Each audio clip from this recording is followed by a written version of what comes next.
The future, the past, the VeejayCast. That's awesome. Well. Look what we have here.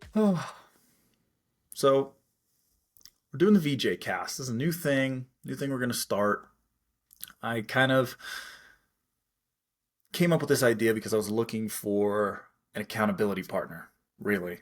I'm going to be making a little return to competition and competing and racing and things like that. So I need someone to keep me in check. And I'm not going to keep myself in check. I mean, I will, but not as well as if I put it out on the interwebs and said, hey, you keep me in check. So I started a little Instagram series, like workout of the week thing, and telling everybody, hey, if I miss uploading one of these videos, you need to get on my ass and tell me, hey, if I'm not seeing you post a video on Instagram, then you must not have done the workout. I'm going to be like, ooh, that's not great. We should probably figure that out, right? So the podcast is kind of like an opportunity to create some content, go a little more in depth in things, just put my ridiculous thoughts out in the world, because who knows, there might be a couple idiots that want to hear it. But yeah, that's how we ended up here. But main thing, accountability partner, so I can do some training recaps, kind of go through what the plan is as far as training, what the goals are for every workout, where we're trying to get with that. And then, yeah, I can talk about some other stuff as well, because why not? That's what everyone does nowadays, right? Like, if you have an opinion, your responsibility is to put it on the internet. And there's going to be someone that's going to justify what you're saying, right? That's how we do it. That's the key to success. Welcome to 2025. So now I have this camera, I have a light, I have this mic, and I am ready to express my feelings in the public space.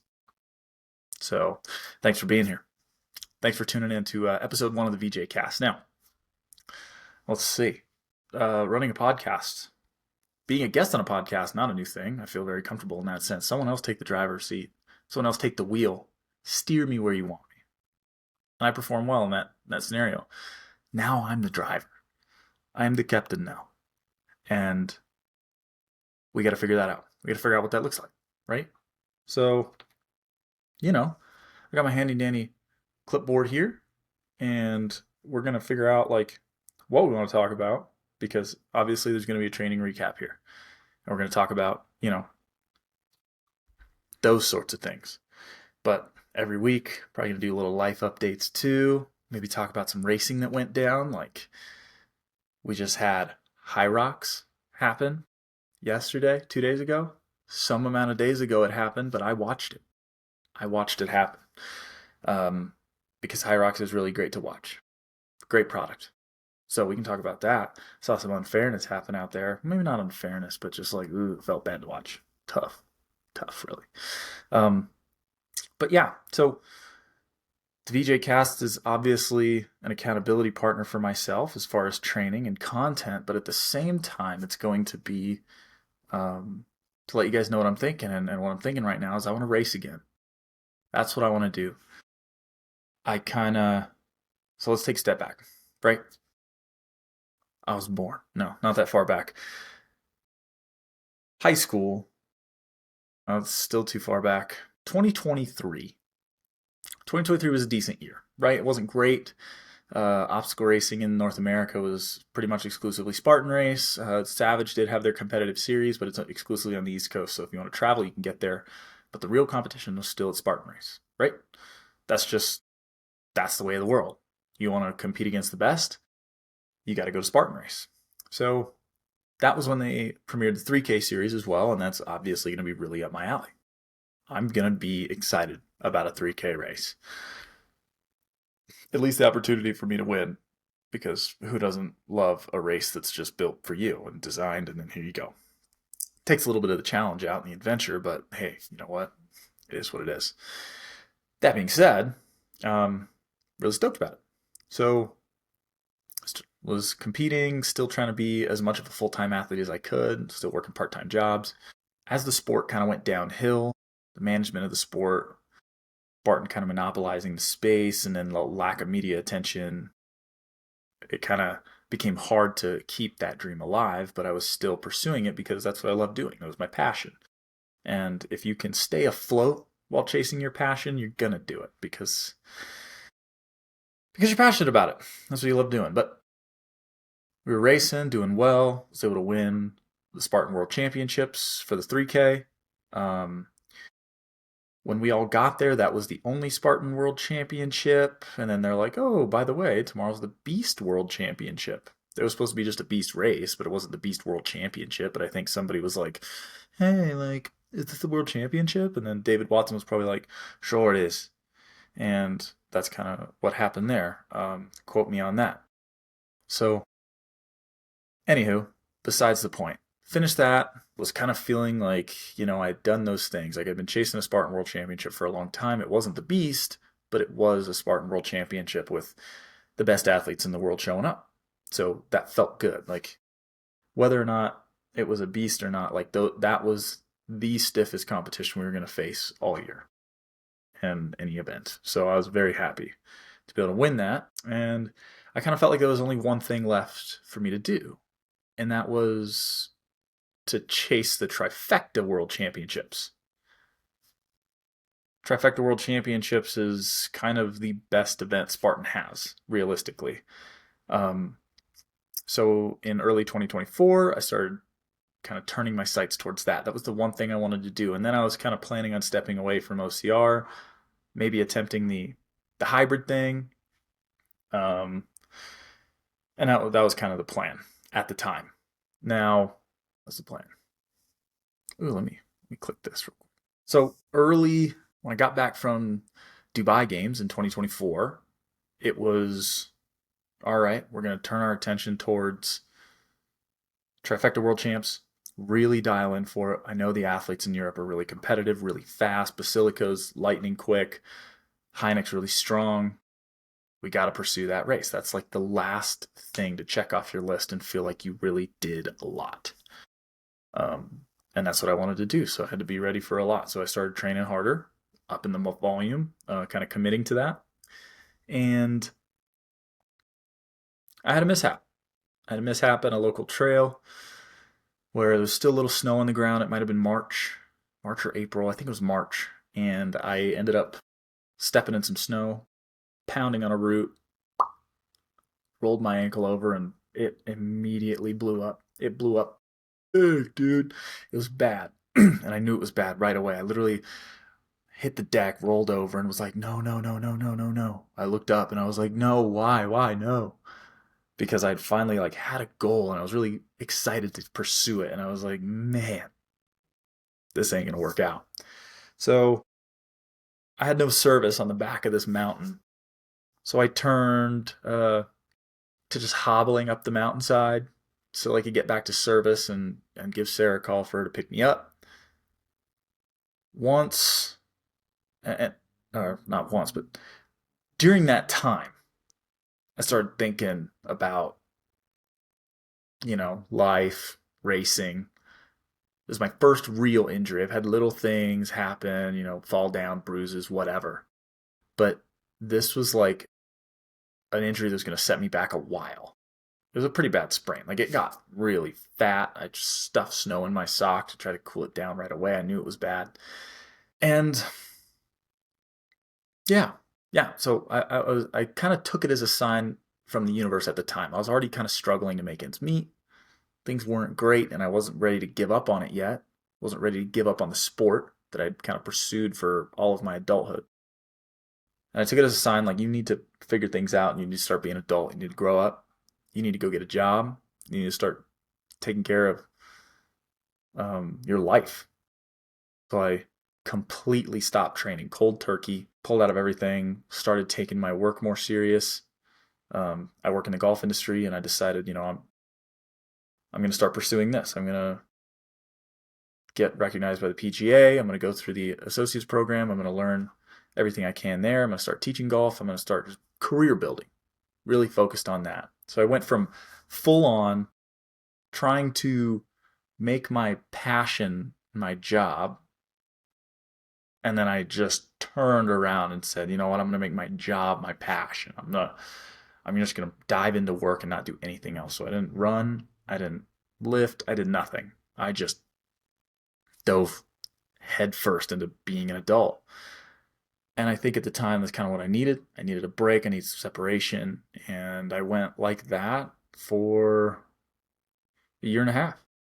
Really pursued golf, took it seriously, played in tournaments, just from like my personal competitive side because I can't not compete to some degree, right? Like I got to compete. So I did that. Started doing my online schooling, PGA stuff, blah blah blah. Pursued that, and let's look. Let's look at the training log here. I decided that I was gonna do something. Looks like towards the beginning of August, August 6th. I went for a trail run. Don't know why. No idea. Um, well, I think I know a little bit why. Like, guy on Instagram I know, Scott Dolly. He is, I think, the world record holder for speed golf. He's been bugging me for a while to attempt speed golf. Obviously, my athletic history, like, bodes well for running decently fast, and I'm decent at golf as well. You know, scratch golfer, and if we can put both those things together, that'd be pretty sweet. Um, and he'd been bugging me, and there was one event left, and I'm like, you know what, I kind of want to do something. Let me sign up for the speed golf event. And that turned out to be the US Open, which is next weekend, believe it or not. Or when this episode releases, it'll probably be this weekend. So, yeah. So that got me back into running. So I started running a little bit, looking at the training log here on Strava. I did that trail run, and then I probably signed up for the US Open and realized, all right, we got to start training. So I went for a 3.8 mile run, and then a 4 mile run, and then I did 9 holes of speed golf, and then I went and really turned it up and did 6 miles. This is big. 4 runs in a week. Huge, dude. Huge. Now, earlier this year, we'll rewind a second. Earlier this year, I did train for 6 weeks so that I could go do that one race in Kuwait, Medal Games. And I thought that was going to be like the return for me. I thought like, oh, I'm lit up. I got to go spend some time with really cool athletes. I'm gonna race. I'm gonna train. I'm gonna get after it. And it was nah. It didn't.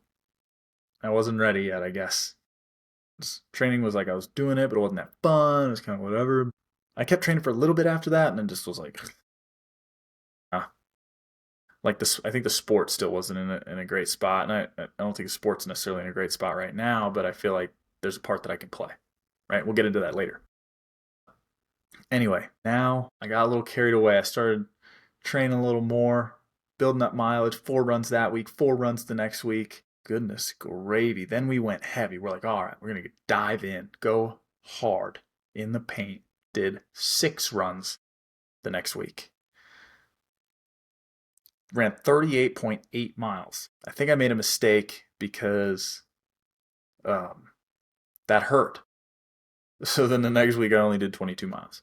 But then that kind of became the pattern, like high miles week, low miles week. Bounce back and forth so that like not just on a microcycle, but like on a little bit of a bigger lens, little macro, like week by week, you can have recovery weeks and bigger weeks, right? You don't just have recovery days, you got recovery weeks, you got different parts of your season. So then I was running, right? We're getting some mileage up. I started the Instagram series, hold VeejayCast accountable to workout of the week so he gets fit. Good response on that series. People like that. But started running again and was really starting to get lit up about it. Like I was enjoying the training. Like running was starting to come back, starting to feel natural. I was really happy to just be running. And realistically, I think that was the missing piece. Even in like 2023, I was running because I was supposed to. I was running because I felt like I had to. I wasn't actually enjoying the process of training because with like the monetary issues and the problems with racing and the lack of opportunity, it like put a lot of stress on being an athlete. And that sucked.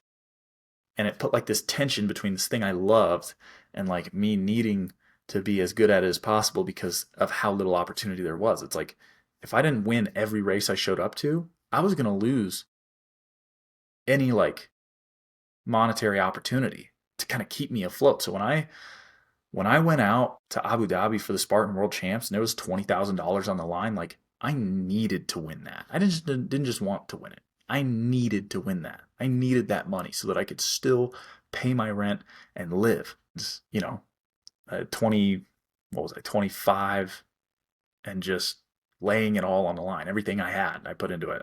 24, 25. I was like, I don't got kids or anything. I got nothing to lose other than, a home to live in. So why not? Just throw it all out there. But probably a foolish mistake. But it paid off, right? I won those races. I went down to Mexico. I won the Pan American Championships. I went to Abu Dhabi and I won the World Championships. So it was like, good, great. We made it work. Foolish decision, but overall, we made it work. We'll take that. That's fine. Fine. Anyway, so back to it. I'm starting to get lit up. I'm enjoying running again. I'm getting out on the trails and I am having a frickin' blast. Actually, just the process. That's amazing to me. I've never been a guy that really dug the process. I liked what it felt like to race, and I liked what it felt like to be fast and to be fit, but I didn't necessarily enjoy the process. But I don't know if that's age or if that's time away or what, but I am loving when I lace up my shoes and I drive to the trail and I get to go do this big run. Oh my gosh, I'm having a blast, and I'm trying to make sure I get out on the trails and go to really cool places, beautiful places to be, and it's great. It is so great. So, um, even for the last year or so, I've been like, man, Colorado's probably not it. I don't think I want to live here much longer. Like, I want to get out of here. I want to live somewhere where I can golf year round, where the golf industry is really popping. And now that I'm back to running again and using Colorado for what it's for, like getting in the mountains, and I know like I'm looking forward to the first couple snows so that I can get out there and trudge through it. Maybe rent a fat bike.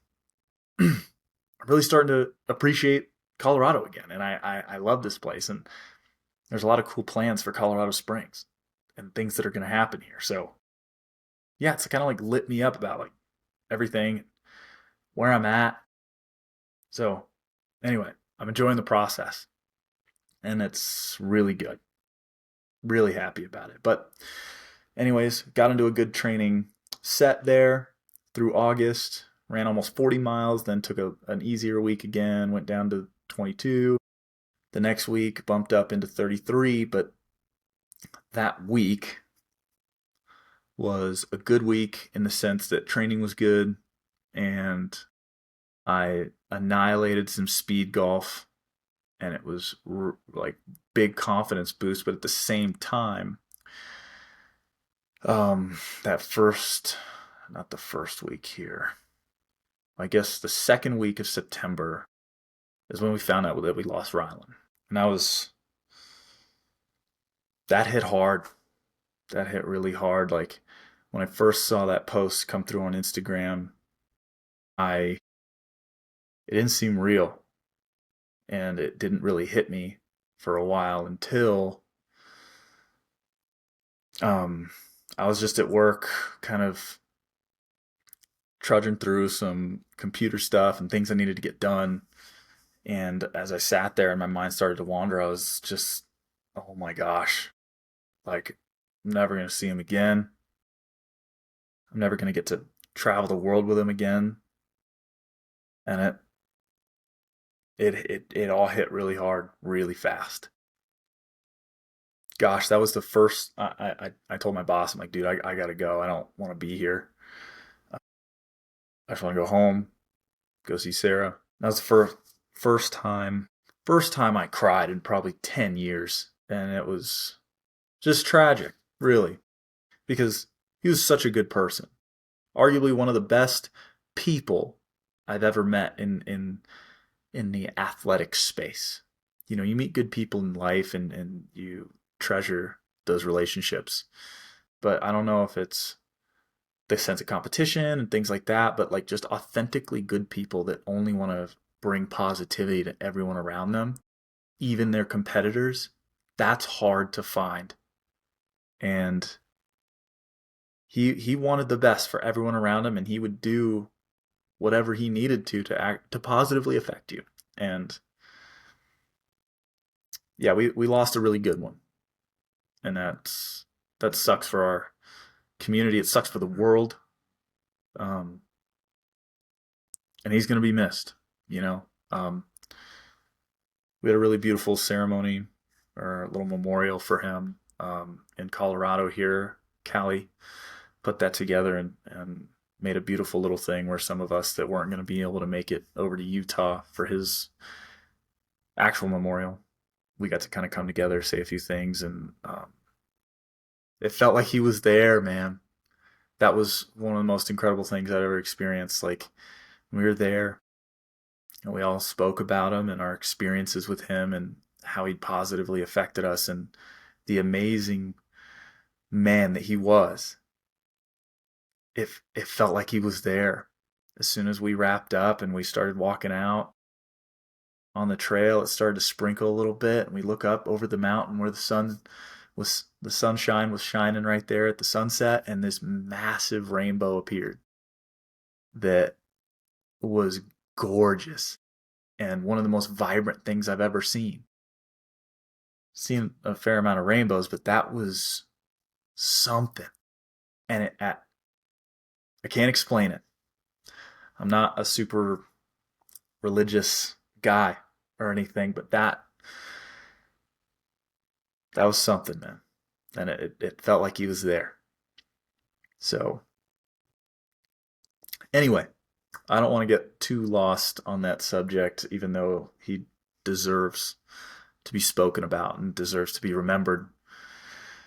Um, yeah, we're gonna miss him. We're gonna miss him a lot, and I hope everyone that ever knew him, ever met him, carry a little more positivity in your life. Try to affect people in a positive way, the way that he did. He truly cared about everyone, and I think we all can do a little better to live a little closer to the way that he did. But with my renewed big change right here, big change in the vibe, but with my renewed appreciation for training and life and racing, I kind of realized, like, with thinking about Rylan so much, I was like, man, I want to live a little more on my terms. Because Rylan lived on his terms. No one dictated what he was going to do besides him and his faith, and he lived. He lived. And I decided, realistically, I missed the life that I was living. Not in the sense of the struggle or the monetary issues or the opportunity and the failed business side of being an athlete, but I missed the racing. I missed the training. I missed what OCR was. I want to get back there. And the sport's kind of suffering, and I figured, I'm not doing any good for this sport that I love if I'm not participating, if I'm not involved to some degree. So I need to do what I can. And if I can't have that much of an effect, so be it. But I'm not going to sit here and watch this incredible sport with incredible athletes and an even more amazing community disappear. I'm going to buy in. So I realized, I'm going to start living on my terms. I'm going to start taking the opportunities that I want to, and I'm going to start chasing the things that I want to, because I kind of bought into the dream that, everyone gets sold, right? If you grind, right? You go to school, get out of school, here's your job, grind on it, baby. Get after it. And if you work really hard for like 40, 45 years and you save up and you accumulate, you get your little plot of land, you buy into all the nonsense that we sell you, you take your drugs, you get your pension, then you get to live. Then you get to spend your time. You get to pursue those things you always dreamed of. You get to take that vacation, right? You never went to Italy. You never went to Italy with your wife. The kids are moved out now. Now you can. Now you can go to Italy. I ain't buying it, all right? Everything tries to sell you on what's next. right? What's the next thing, right? You need to prepare now for what's next. Like, no. I want to live now. I want to race now. I want to adventure now. I want to do all these things. And if I got to reorganize my life, I got to find how I can work, what I can do to provide for myself, to let me live now, then I'm going to do that. So we're working on it. We're figuring it out. We started a podcast so we can tell people we want to live now. So anyway, massive tangent, massive, magnificent tangent. Hang with me here. Hang with me. All right. The first episode's gonna get wonky, guys. We're gonna be a little off track, but you gotta commit. All right. Those first few steps, you got wobbly knees. Okay. We're Bambi right now, but we're gonna get there. Aside from everything I just said, back to how we got back to where we are now. I want to race. I want to compete. I want to train. I want to see what I'm capable of. I want to test myself. I want to get there. And yeah, yeah, that's it. That's the whole thing. So we're back at it. I don't know what racing's going to look like next year. I don't know what I'm going to compete in. I don't know what I'm going to be able to afford to travel to. I am currently in touch with who's going to be kind of heading up sport in North America now. A guy from the European Spartan team. He's going to try to run things appropriately and not play with athletes' trust and overpromise and underdeliver. So, yeah, should be good. Should be overall a good thing. So hopefully racing turns well, and then when athletes buy in, that's when the sport will thrive and we'll have opportunity and things like that. But yeah, so we're diving in. We're going to do some content here like this. We're going to be training again, pursuing some racing. I feel like 3 world titles is just not enough to be a complete career. You know, like people look at me and they're like, "Hey, what did you do?" And I'm like, "Oh, I was an obstacle course racer, and I won 3 world championships." And they're like, "What? You give up? You couldn't get it done? Why don't you have 5? You should have 5 world championships." Matt Frazier has 5 world championships. Does he? Does he have 4? I think he's got 5. Because Froning had 4, and then he got 5. Yeah. Matt Frazier has 5. I'm being a bitch about it. And I said, okay, fine. I took a hiatus. I'll be back. Give me a minute. So yeah, we're 2 more world championships on the docket, at least, if we keep going. I've turned 27 this week, so that's not like I'm ancient, although I feel old from time to time. I can't just pop up and take off the way that I used to. You know, there's a couple creaks, occasional click or pop. Got to start doing some yoga or something, taking care of my body a little more. But anywho, so I've been on and off the last few weeks, kind of going up. Did 38 miles, then 22 miles, then 33 miles, then another 22-mile week, and then a 35-mile week, and was still feeling really good. Didn't feel like I needed the down week, so I'm going to start transitioning to 2 up weeks, 1 down week. And I did 35 miles this week, and I took an extra off day. Took an extra off day because I want to go play golf with my friends, and I had a full work schedule, and, you know, life gets in the way sometimes. So I'm like, you know what, that's fine. Because this is supposed to be a down week anyway. Still went out 34 miles this week. I know that's not a big number, but from dead in the water at the beginning of August to now October, beast. Okay. Anyway, so yeah, but that's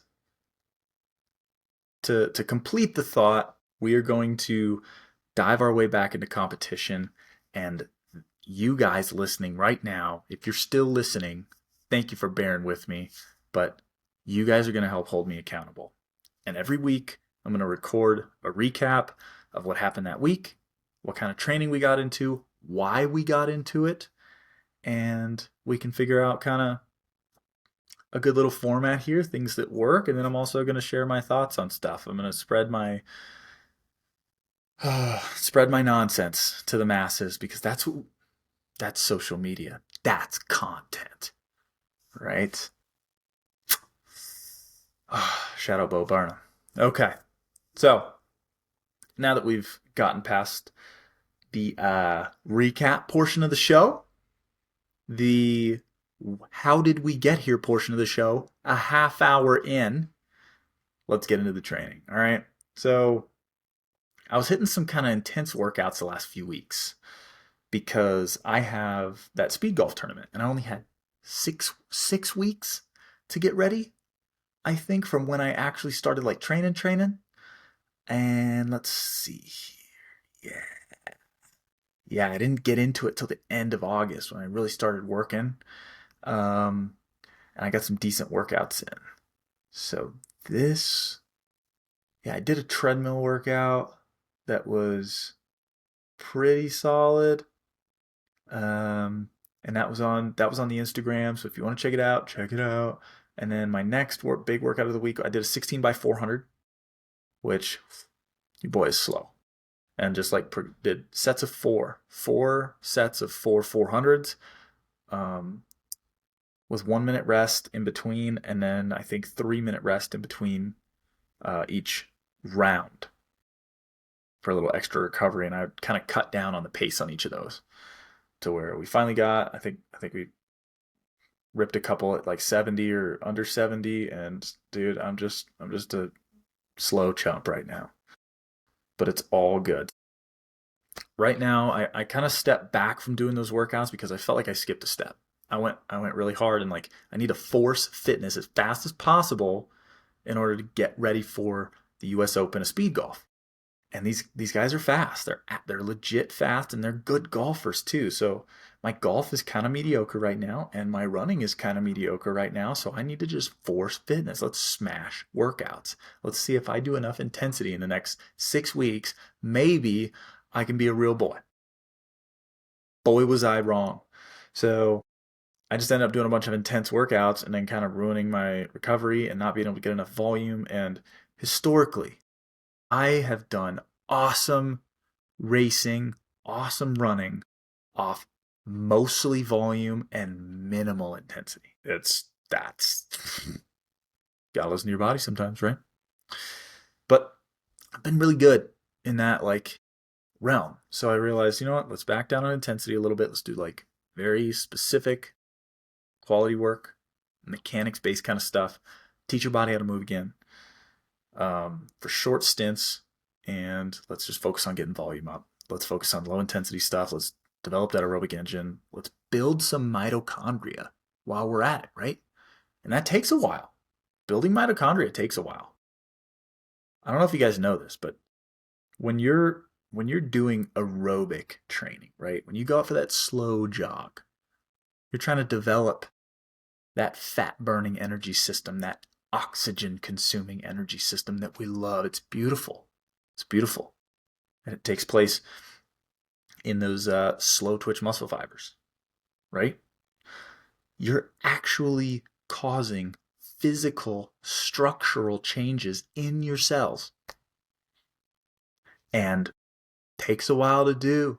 You got to build bigger mitochondria. You got to build more mitochondria. You can build more mitochondria.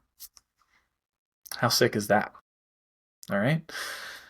So it takes a little bit to make them adaptations, man.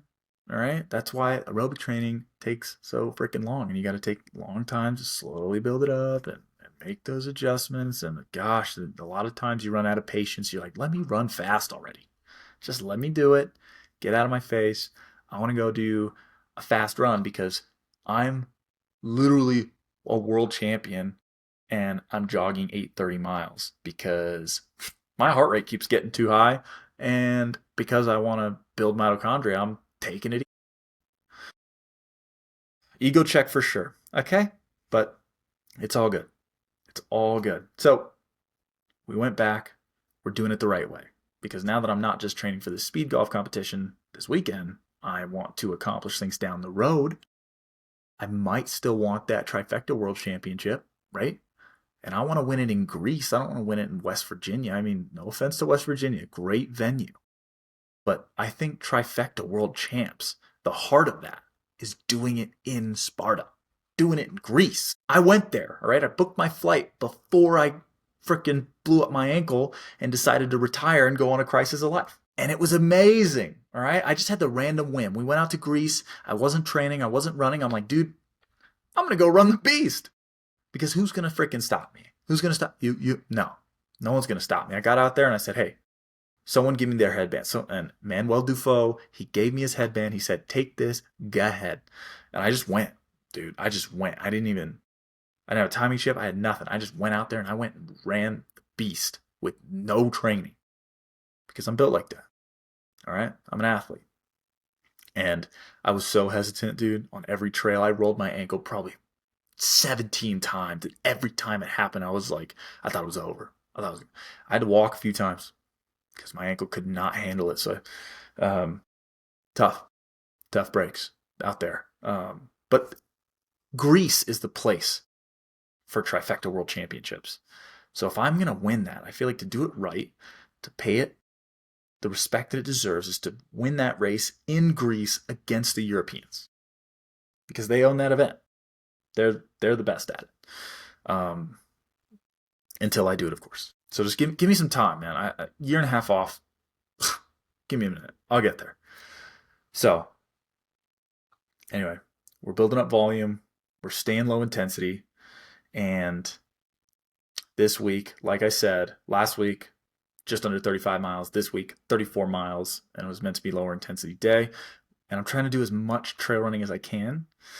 But occasionally I'll go run the road just because it's dark out or something. And I'm not the kind of guy to go put a headlamp on to go run the trail at 8 p.m. And a lot of times the trails close anyway. They got a gate and they'll close it. They'll be like, oh, it's too late for trails. Fair enough. Like I can't say that you're not correct. You're right. Okay. So anyways, got a little 4.5 mile, 45-minute trail run in.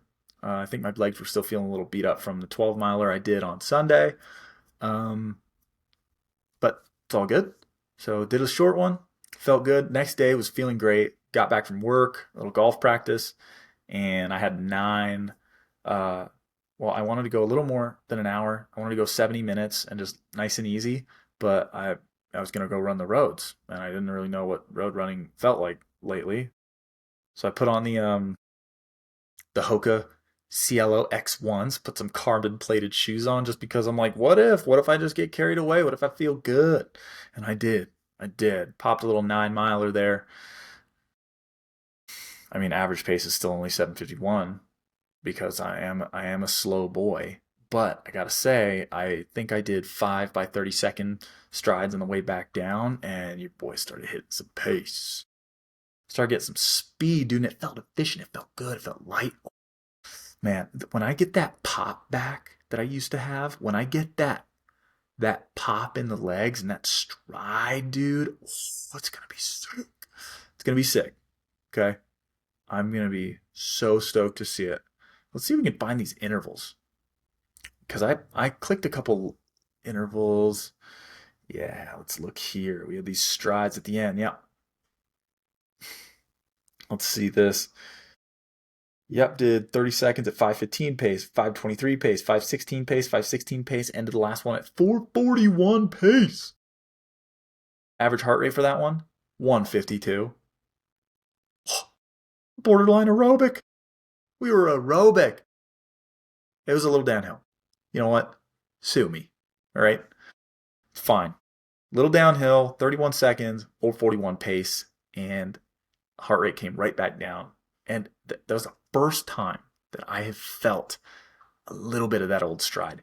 Did I need downhill to help me find it? I needed the help. Okay. I'm not going to shy away from it. Your boy's a little fat and he's a little slow. Okay. FNS. We are still rocking FNS condition. And it's going to take a little time. Like I said, I feel like I've said that like 18 times now, but it is what it is.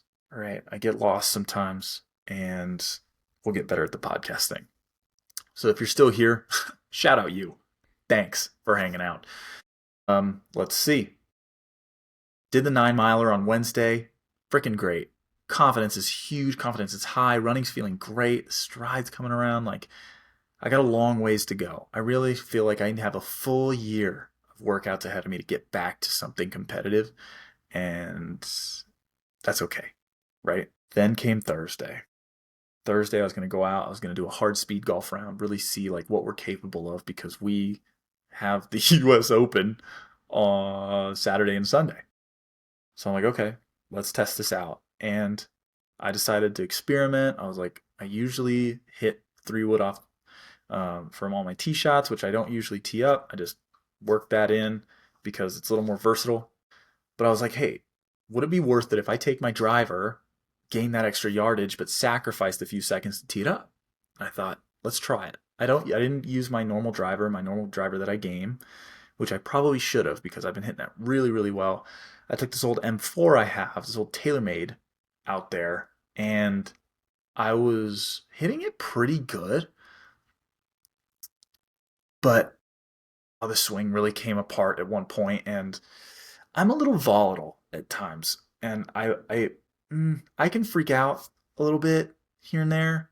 Um, I don't know what that is. I just emotionally unstable guy, really. Sometimes I'm on top of the world, sometimes I'm in the dumps, and that can be 10 minutes apart. I might be bipolar, but usually I just have a snack, sip of water, sets me straight, I'm good.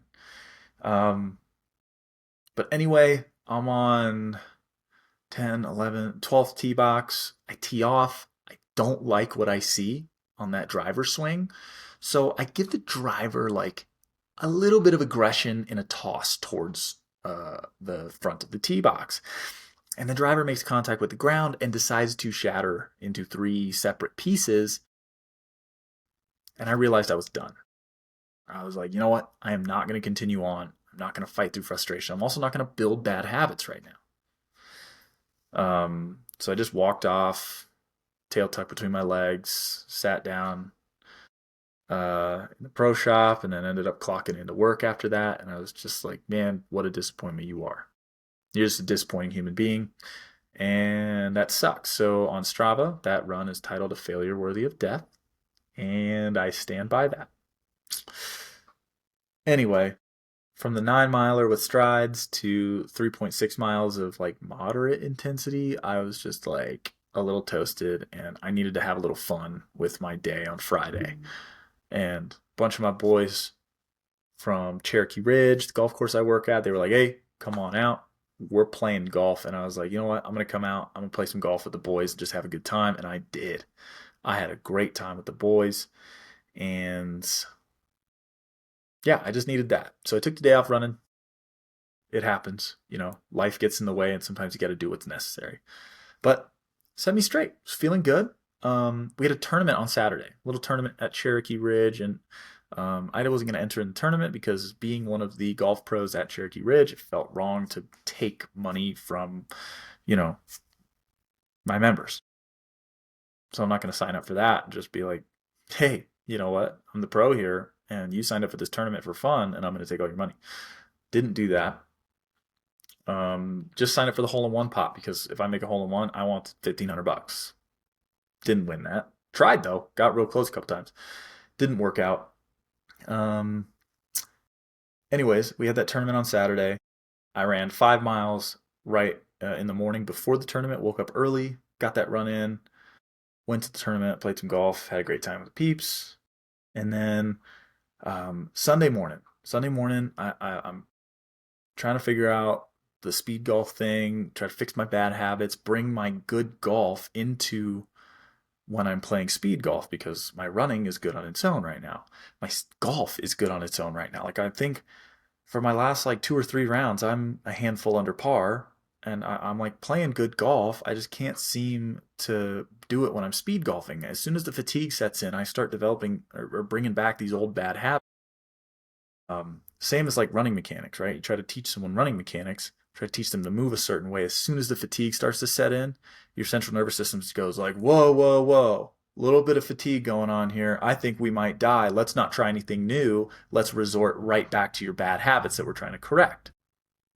Yeah, as soon as the fatigue sets in, I start getting too inside of my golf. Anyways, this is not a golf podcast, but I get a little inside on my path, and then I start really shutting the face, and I start getting this big draw, and it's not great. So we gotta work on that. So that I went out this morning trying to fix it. I think I have some ideas.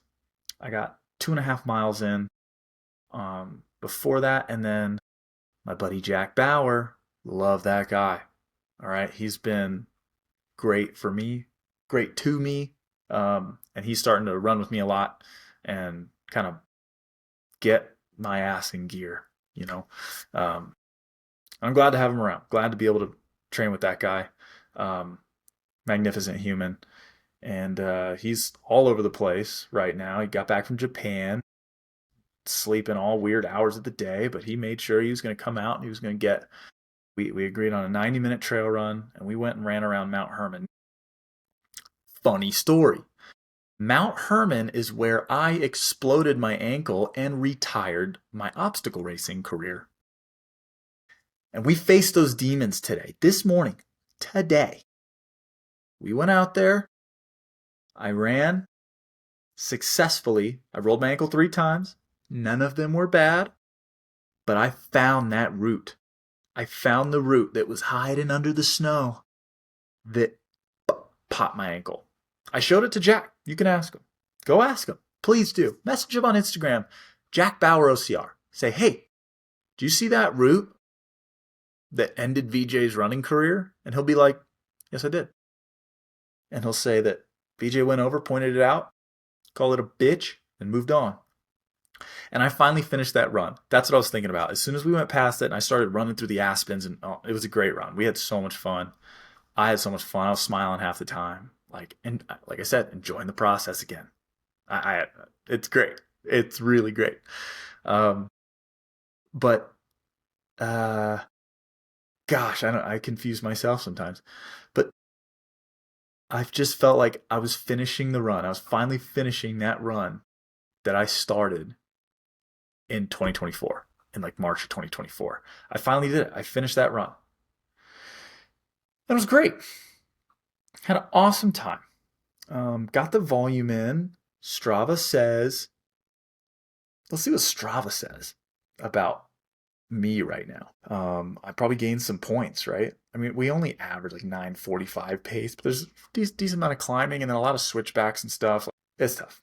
It's tough to maintain pace when you're like that. Let's look here. Let's see my fitness. There's a fitness score you get on Strava, and I suck at that.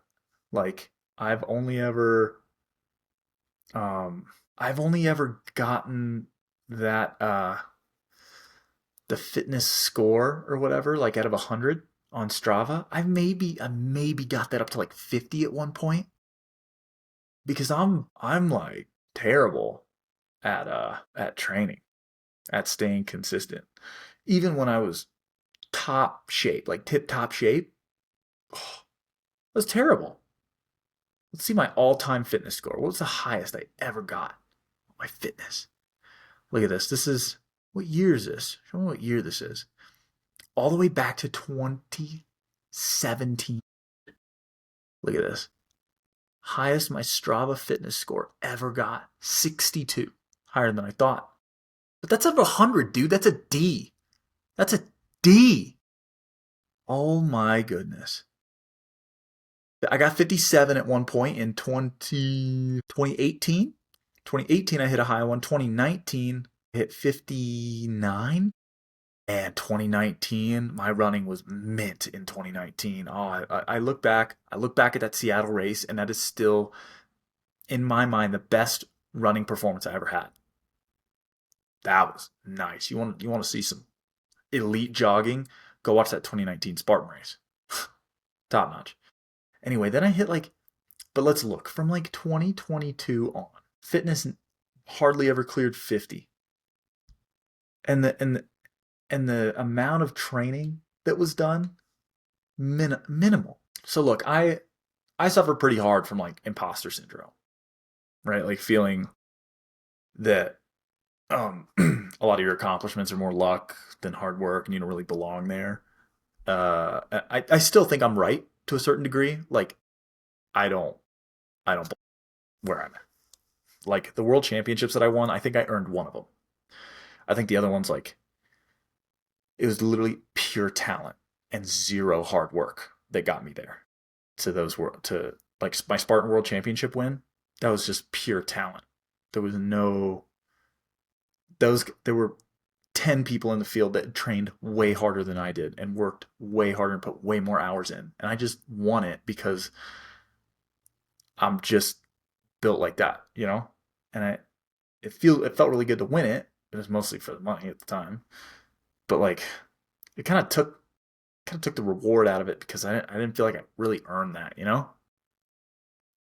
Anyway, that's kind of a bummer. But I feel like for so much of my career, like early on, I'd say through like 2019, I felt like I was in control and I was working hard and I was putting the correct effort in, right? And I was chasing it and I gave the training the respect that I needed to. And I put in the work and all the results I got, I earned. Then I got to a point where I just got so dialed in on what obstacle racing required from me. So rather than pushing myself to limits and improving myself overall as an athlete and becoming better and better and better, I started to figure out how to train to the test and get fit enough to win.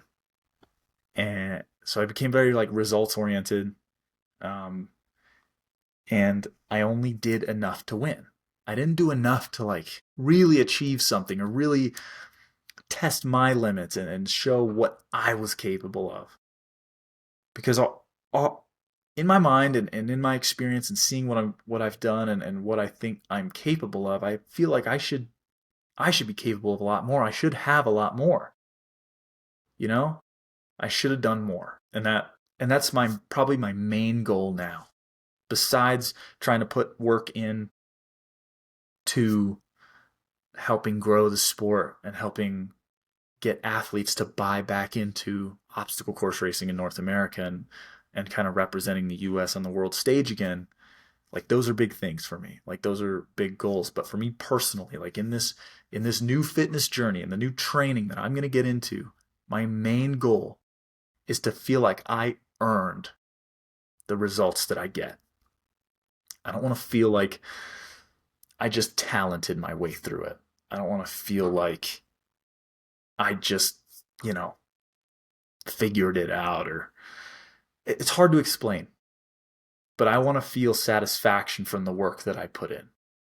Basically, that's that's what I want to feel, and I feel like I didn't feel that um, for the last few years of my career. Like in 2021, I worked really hard for that U.S. National Series. I'd say that's the last time that I felt like I really chased something. Like I was in good shape and I was working really hard and to beat Atkins in the mountains is a hard thing to do.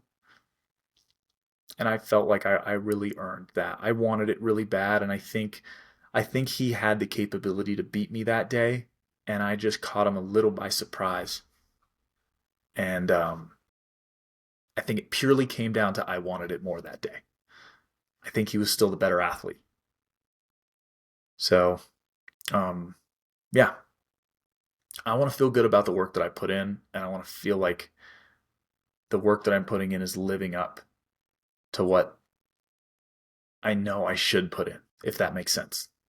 I hope that makes sense. I feel like it makes sense. um, yeah. So I just yeah. Since 2021, I feel like I half-assed everything. I got lucky. I really just my genetics kicked in, and that unfortunately my genetics are a little superior to other people, and I just frickin' I beat I beat I beat up on some people because I just could. So um, yeah. From now on, we're going to earn all those results. We're going to put the work in. We're going to pay the man because the man needs to get paid. And yeah, that's it. So our last week of training was pretty good. Volume's not super high. 35 miles a week is not really massive or anything. I'm starting to do some strength training again. Got to get the upper body, the lower body, the mid body, and the mind fit again because all that's really weak and really. So that's what's up. Yeah, and besides that, uh, you know, I'm really excited. I'm really excited for what this is going to bring, and I'm really looking forward to putting in the work. I'm looking forward to earning something. I want my next races, my next feats of athleticism to be the result of really hard work and some fucking dedication.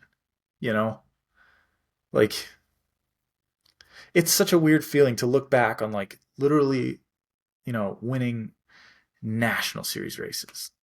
And I would look back on those and just be like, ugh, like, did you deserve that? Did you deserve to win that? I don't know if I did. I really don't know if I even did. I don't know if I deserved, like, my second 3K title. I don't know if I deserved that win. I didn't work that hard for it. At my Spartan World Championship, did I deserve that? I think I was the best obstacler on the day, and that's what won it for me. But like, did I earn that? Did I put in the work worthy of a Spartan World Championship? Probably not. Realistically, no. And someone could try to argue that with me, but I don't think I did. So that's a bummer, you know?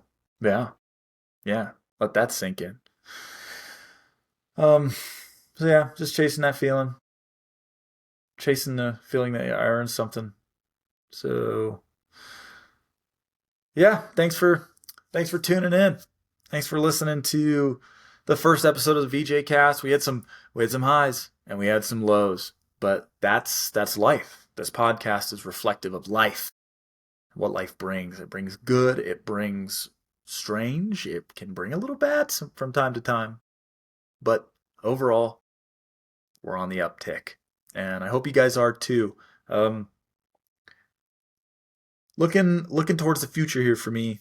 A lot more content this winter, podcast every week, and I'm gonna start. Um, gonna relaunch the coaching thing. I'm gonna start selling some programs, try to put some experience that I've had. Like I know how to train for obstacle course racing. I know how to get good at that, and I know how to instruct people to be really good at that too. Because I was able to do it on minimal work, right? Like I was able to hit the quality points, practice the specific skills necessary, and then just point um, a just enough prepared VJ in the right direction to make it work. So, um, yeah, yeah, I got the secret sauce. I'm telling you. So I'm gonna start putting some programs up back on the Training Peaks. Launched Training Peaks store here. I'm revamping my website. It's gonna take a lot of work. I've been at the computer grinding every day, and it feels good. It feels good to be putting in the work. We're gonna try to get in shape, put out some content, and then next year, when I start actually racing again, that's when we're gonna start putting the call outs. Right? Hobie back in the day, right? Think about Hobie back in the day. No one else was doing it. No one else was buying in. But Hobie was willing to show up and just annihilate people. He just tear people limb from limb and be like, I dare you to show up. I'll do it to you too. That's the dream, right? That's how we're going to get people to buy back in. Not saying that I'm on Hobie's level, not saying that I can be a Hobie, but I think that I am in a position to where I can try. And I can try to get as close as I can. So we're going to get back in shape so we can go start dominating people. And then people will be like, oh, well, there might be some freaking athletes over there. Maybe we should go try that. We need some new blood. We need some new blood in the sport.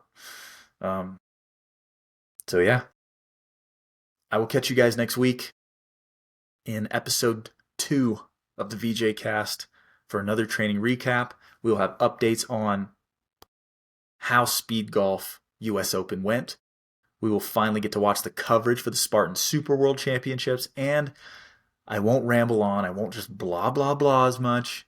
And maybe we'll talk about a little bit of High Rocks Hamburg. My guy Rich Ryan trying to qualify for Worlds, dude. Man, I really thought he had it. And then I look, and this guy's arguing with the burpee broad jump judge again. Like, what are we doing? What are we doing? Like, burpee broad jumps haven't changed. Do the burpee broad jumps, man. Stop arguing with the judges. Just put your hands where you're supposed to, put your feet where you're supposed to, do some jumps, unless he keeps getting bad judges, which that would be bad luck. Then again, figure it out, dude. Like, it's push-ups and jumping. Like, why are you getting penalized so much for that? Yeah, thanks for listening to my ramblings. Went too long in the episode. We're going to try to keep these at an hour in the future. But there's the recap on how we got here. Little insight into the training. Doing a lot of base building, and we're going to start doing some mechanics work after we get out of this speed golf phase. And then once I can catch up on this work, update the website, throw in a little bit of coaching stuff. Once I get all of that structure, it's probably going to take me a full month at least. Then we'll get things rolling. But thanks for stopping by, guys. This was a lot of fun. So thank you so much for tuning in. Episode 1 of the VeejayCast in the books. I will catch you next week. Same place, same time. Peace.